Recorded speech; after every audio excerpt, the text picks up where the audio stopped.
కానీ బంధువుడు కానీ స్నేహితుడు కానీ రాజకీయ నాయకుడు కానీ ఎవడను నీ కిరీటమును నీకు ఇచ్చిన కిరీటమును అపహరింపకూడనట్లు నీకు కలిగిన దానిని గట్టిగా గట్టిగా పట్టుకో. లూజ్గా పట్టుకోకూడదు.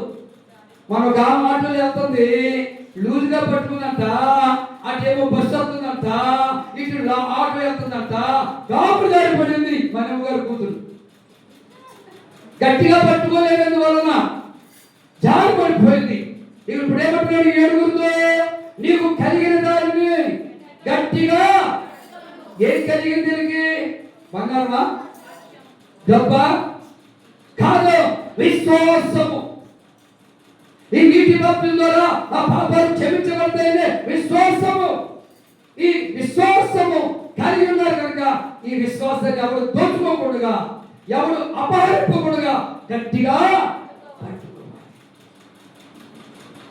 విశ్వాసాన్ని దోచుకోవటానికి ఏమంటే సాతాను గాడు నెరవేశాడు.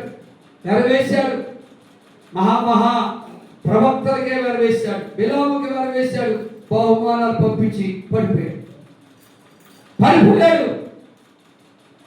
నష్టపోయాడు.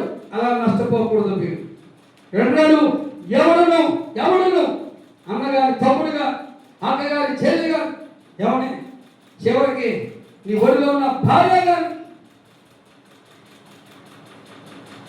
ఎవరును